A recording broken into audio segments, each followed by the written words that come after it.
जय माता दी। प्रेम से बोलिए संतोषी माता की जय। आज शुक्रवार के दिन आप सुनिए संतोषी माता की व्रत कथा। एक गांव में एक बुढ़िया रहती थी जिसके 7 बेटे थे। 6 बेटे कमाने वाले थे और एक बेटा निकम्मा था। बुढ़िया माँ 6 पुत्रों का जूठा 7वें पुत्र को देती। 7वां पुत्र एक दिन अपनी पत्नी से बोला, देखो मेरी माता का मुझ पर कितना प्रेम है। वह बोली, क्यों नहीं, सबका जूठा बचा हुआ तुमको खिलाती है। वह बोला, जब तक आंखों से न देखे मान नहीं सकता। पत्नी ने हंसकर कहा, देख लोगे तब तो मानोगे। कुछ दिन बाद एक बड़ा त्योहार आया। घर में 7 प्रकार के भोजन और चूरमा के लड्डू बने। वह पत्नी की बात को जांचने के लिए सिरदर्द का बहाना बनाकर पतला कपड़ा सिर पर ओढ़कर रसोई में जाकर सो गया और कपड़े में से सब देखता रहा। 6 भाई भोजन करने आए। उसने देखा माँ ने उनके लिए सुंदर सुंदर आसन बिछाए, 7 प्रकार की रसोई परोसी और आग्रह कर करके उन्हें भोजन कराती रही। वह देखता रहा। 6 भाई भोजन कर उठ गए। तब माँ ने उनकी 5 थालियों में से लड्डुओं के टुकड़ों को उठाया और एक लड्डू बनाया। जूठन साफ कर माँ ने उसे पुकारा, उठ बेटा उठ, तेरे भाइयों ने भोजन कर लिया, तू भी उठकर भोजन कर ले। उसने कहा, माँ मुझे भोजन नहीं करना, मैं परदेस जा रहा हूँ। माता ने कहा, कल जाना हो तो आज ही जा। वह बोला, हाँ हाँ जा रहा हूँ। ये कहकर वह घर से निकल गया। चलते समय उसे पत्नी की याद आई। वह गौशाला में कंडे ठाप रही थी। वहां जाकर वह बोला, मेरे पास तो कुछ नहीं है, ये अंगूठी है सो ले लो और अपनी कोई निशानी मुझे दे दो। वह बोली, मेरे पास क्या है, ये गोबर भरा हाथ है। यह कहकर पत्नी ने उसकी पीठ पर गोबर के हाथ की थाप मार दी। वह चल दिया। चलते चलते दूर देश में पहुंचा। वहां एक साहूकार की दुकान थी। वहां जाकर बोला, सेठ जी मुझे नौकरी पर रख लो। साहूकार को नौकर की सख्त जरूरत थी। साहूकार ने कहा, काम देखकर तनख्वाह मिलेगी। उसने कहा, सेठ जी जैसा आप ठीक समझें। उसे साहूकार के यहाँ नौकरी मिल गई। वह वहाँ दिन रात काम करने लगा। कुछ दिन में दुकान का लेन देन, हिसाब किताब, ग्राहकों को माल बेचना, सारा काम करने लगा। साहूकार के 7-8 नौकर थे। वे सब चक्कर खाने लगे, लेकिन उसने अपनी लगन, परिश्रम और ईमानदारी से सभी को पीछे छोड़ दिया। उसे अपने किए का फल मिला। सेठ ने भी उसका काम देखा और 3 महीने में ही उसे मुनाफे में साझेदार बना लिया। परिश्रम करते करते 12 वर्ष में ही वह नगर का नामी सेठ बन गया और सेठ अपना सारा कारोबार उस पर छोड़कर बाहर चला गया। इधर उसकी पत्नी पर क्या बीती वह सुने। सास ससुर उसे दुख देने लगे। गृहस्थी का काम करवाकर उसे लकड़ी लेने जंगल में भेजते। इस बीच घर की रोटियों के आटे से जो भूसी निकलती उसकी रोटी बनाकर रख दी जाती और फूटे नारियल की नरेली में पानी दिया जाता। इस तरह दिन बीतते रहे। एक दिन वह जब जंगल में लकड़ी लेने जा रही थी तब उसे रास्ते में बहुत सी स्त्रियां संतोषी माता का व्रत करती दिखाई दी। वह वहां खड़ी होकर पूछने लगी, बहनों ये तुम किस देवता का व्रत करती हो और इसके करने से क्या फल होता है? इस व्रत के करने की क्या विधि है? यदि तुम अपने इस व्रत का विधान मुझे समझाकर कहोगी तो मैं तुम्हारा बड़ा एहसान मानूंगी। उनमें से एक स्त्री बोली, सुनो ये संतोषी माता का व्रत है। इसके करने से निर्धनता, दरिद्रता का नाश होता है, लक्ष्मी आती हैं, मन की चिंताएं दूर होती हैं, मन को प्रसन्नता और शांति मिलती है, निपुति को पुत्र मिलता है, प्रीतम बाहर गया हो तो वह शीघ्र लौट आता है, कुंवारी कन्या को मनपसंद वर मिलता है, चलता मुकदमा खत्म हो जाता है, कला क्लेश की निवृत्ति हो, मुख शांति होती है, घर में धन जमा हो, धन जायदाद का लाभ होता है, तथा और भी मन में जो कुछ कामना हो सब संतोषी माता की कृपा से पूरी हो जाती हैं, इसमें संदेह नहीं। वह पूछने लगी, ये व्रत कैसे किया जाता है, यह भी बताओ तो बड़ी कृपा होगी। वह स्त्री कहने लगी, बिना परेशानी, श्रद्धा और प्रेम से जितना भी बन सके प्रसाद लेना, 5.25 पैसे से 5.25 आने तथा इससे भी ज्यादा शक्ति और भक्ति के अनुसार गुड़ और चना लें। हर शुक्रवार को निराहार रहकर कथा कहना सुनना, इसके बीच क्रम नहीं टूटे, लगातार नियम पालन के करना। सुनने वाला कोई न मिले तो घी का दीपक जलाकर उसके आगे जल के पात्र को रख कथा कहना, परंतु नियम न टूटे। जब तक कार्य सिद्ध न हो नियम पालन करना, और कार्य सिद्ध हो जाने पर व्रत का उद्यापन करना। 3 मास में माता पूरा फल प्रदान करती है। यदि किसी के ग्रह खोटे भी हैं तो माता 1 वर्ष में अवश्य उनको अनुकूल करती हैं। कार्य सिद्ध होने पर ही उद्यापन करना चाहिए, बीच में नहीं। उद्यापन में 2.5 सेर आटे का खाजा तथा इसी अनुसार खीर और चने का साग बनाना। 8 बच्चों को भोजन कराना, जहां तक मिले।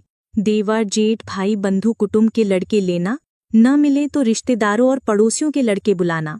उन्हें भोजन करा यथाशक्ति दक्षिणा दे माता का नियम पूरा करना। ध्यान रखना उस दिन घर में कोई खटाई न खाए।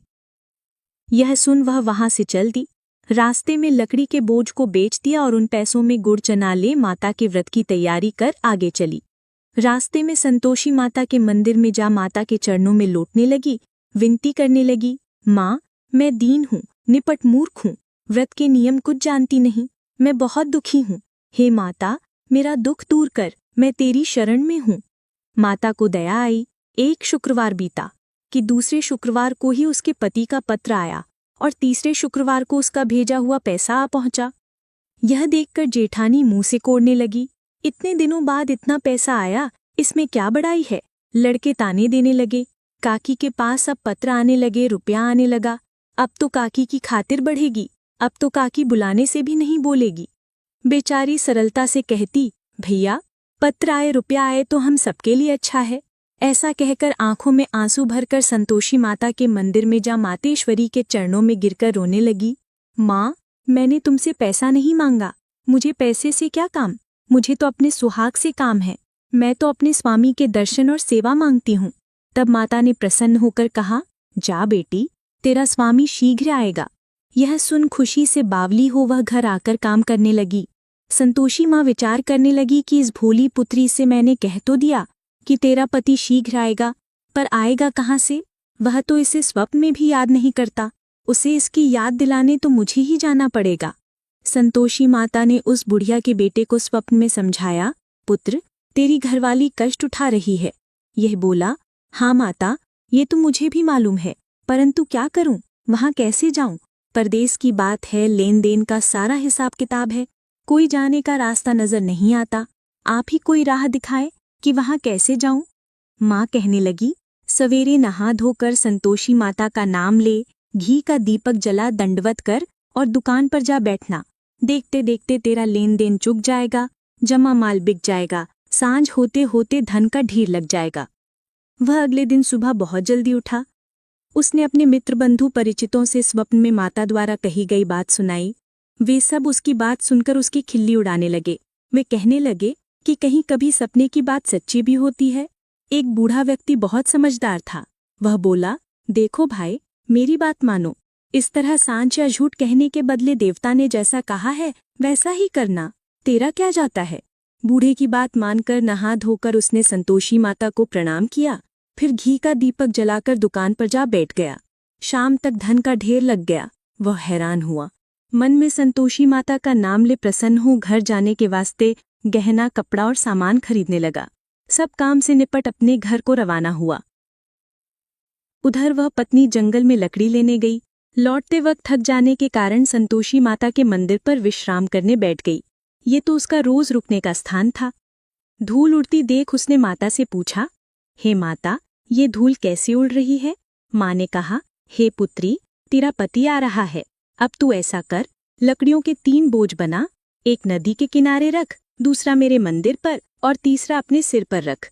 तेरे पति को लकड़ी का गड्ढा देखकर मोह पैदा होगा, वह वहीं रुकेगा, नाश्ता पानी बना खाकर माँ से मिलने जाएगा। तू लकड़ी का बोझ उठाकर जाना और बीच चौक में गड्ढा डालकर 3 आवाजें जोर से लगाना, लो सासू जी, लकड़ियों का गट्ठा लो, भूसी की रोटी दो, नारियल के खोपरे में पानी दो, आज कौन मेहमान आया है।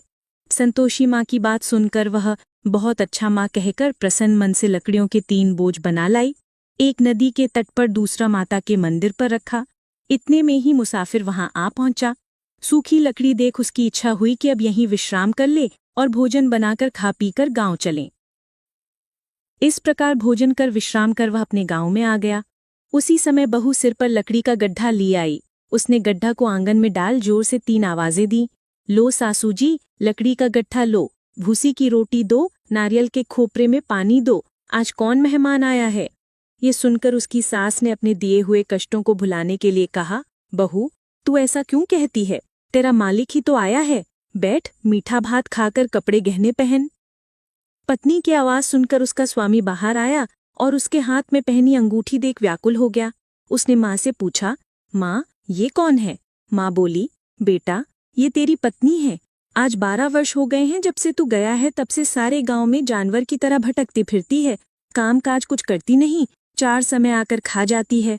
अब मुझे देखकर भूसी की रोटी और नारियल के खोपरे में पानी मांगती है। वह बोला, माँ मैंने इसे भी देखा है और तुम्हें भी, मुझे दूसरे घर की चाबी दो, मैं उसमें रहूंगा। ठीक है बेटा, जैसे तेरी मर्जी, कहकर माँ ने चाबी का गुच्छा बेटे के सामने रख दिया। उसने दूसरे घर को खोलकर सारा सामान जमाया। एक ही दिन में वहाँ राजा के महल जैसा ठाट बाट बन गया। अब क्या था, वह सुख भोगने लगी। अगला शुक्रवार उसने पति से कहा, मुझे संतोषी मात का उद्यापन करना है। पति बोला, बहुत अच्छा, खुशी से कर लो। वह उद्यापन की तैयारी करने लगी। जेठ के लड़कों को भोजन के लिए कहने गई, उन्होंने मंजूर किया, परंतु पीछे से जेठानी ने अपने बच्चों को सिखलाया, देखो रे, भोजन के समय सब लोग खटाई मांगना, जिससे उसका उद्यापन पूरा ना हो। लड़के भोजन करने आए, खीर पेट भर कर खाई, परंतु बात याद आते ही कहने लगे, हमें कुछ खटाई खाने को दो, खीर खाना हमें भाता नहीं, देखकर अरुचि होती है। लड़के उठ खड़े हुए, बोले, पैसे लाओ। भोली बहू कुछ जानती न थी, उसने उन्हें पैसे दे दिए। लड़कों ने बाजार जाकर उन पैसों से इमली खरीदी और खाई। ये देखकर बहू पर माता जी ने कोप किया। राजा के दूत उसके पति को पकड़कर ले गए। अब सब मालूम हो जाएगा जब जेल की रोटी खाएगा। बहू से यह वचन सहन नहीं हुए, वह संतोषी माता के मंदिर में गई और कहने लगी, माता तुमने ये क्या किया, हंसाकर क्यों रुलाने लगी। माता बोली, पुत्री तूने मेरा व्रत भंग किया है, इतनी जल्दी सब बातें भुला दी। वह बोली, माता भूली तो नहीं हूँ, न कुछ अपराध किया है, मुझे तो लड़कों ने भूल डाल दिया, मुझे क्षमा करो माँ। माँ बोली, ऐसी भूल भी कहीं होती है। यह बोली, अब कोई भूल नहीं होगी, अब बताओ मेरे पति कैसे आएंगे। माँ बोली, पुत्री जा, तेरा पति तुझे रास्ते में ही आता मिलेगा। वह मंदिर से निकलकर बाहर आई तो रास्ते में उसे अपना पति आता हुआ मिला। उसने पूछा, कहाँ गए थे। वह बोला, इतना धन जो कमाया है उसका कर राजा ने मांगा था, वह भरने गया था। वह प्रसन्न होकर बोली, भला हुआ, अब घर चलो। फिर अगला शुक्रवार आया। वह बोली, मुझे संतोषी माता का उद्यापन करना है। पति ने कहा, ठीक है करो। वह फिर जेठ के लड़कों से भोजन को कहने गई। जेठानी ने लड़कों को सिखा दिया कि तुम पहले ही खटाई मांगना। लड़के भोजन करने बैठे, लेकिन भोजन करने से पहले ही कहने लगे, हमें खीर पूरी नहीं भाती, जी बिगड़ता है, कुछ खटाई खाने को दो। यह बोली, खटाई खाने को नहीं मिलेगी, खाना हो तो खाओ। उनके उठकर चले जाने पर उसने ब्राह्मणों के लड़के बुलाकर भोजन करवाया। दक्षिणा की जगह उन्हें एक एक फल दिया। इससे संतोषी माता प्रसन्न हो गई। माता की कृपा से 9 माह बाद उसको चंद्रमा के समान एक सुंदर पुत्र प्राप्त हुआ। पुत्र को लेकर वह प्रतिदिन संतोषी माता के मंदिर में जाने लगी। माँ ने सोचा कि यह रोज आती है, आज क्यों ना मैं ही इसके घर चलूं, इसका आसरा देखो तो सही। यह विचार कर माता ने भयानक रूप बनाया। गुड़ और चने से सनामुख, ऊपर से मुंड के समान होठ, उस पर मक्खियां भिनभिना रही थी। दहलीज में पैर रखते ही उसकी सांस चिल्लाई, देखो रे कोई चुड़ैल डाकनी चली आ रही, लड़को इसे भगाओ नहीं तो सबको खा जाएगी। बहू रोशनदान से देख रही थी, वहीं प्रसन्न हो उठी, आज मेरी माता मेरे घर आई है। यह कहकर दूध पीते बच्चे को गोद उतार दिया। इस पर उसकी सांस कोद में भरकर बोली, अरी रांड, इसे देखकर कैसी उतावली हुई है जो बच्चे को पटक दिया। इतने में माँ के प्रताप से जहाँ देखो वहाँ लड़के ही लड़के नजर आने लगे। यह बोली, माँ जी मैं जिनका व्रत करती हूँ ये वही संतोषी माता है। इतना कह उसने झट से घर के सारे किवाड़ खोल दिए। सबने माता के चरण पकड़ लिए और विनती कर कहने लगे, हे माता, हम मूर्ख हैं, अज्ञानी हैं, तुम्हारे व्रत की विधि हम नहीं जानते, तुम्हारा व्रत भंग कर हमने बड़ा अपराध किया है। हे माता, आप हमारे अपराधों को क्षमा करो। इस प्रकार बार बार कहने पर संतोषी मात प्रसन्न हुई। इसके बाद उसकी सास कहने लगी, हे संतोषी माता, आपने बहू को जैसा फल दिया वैसा सबको देना। जो यह कथा सुने या पढ़े उसका मनोरथ पूर्ण हो।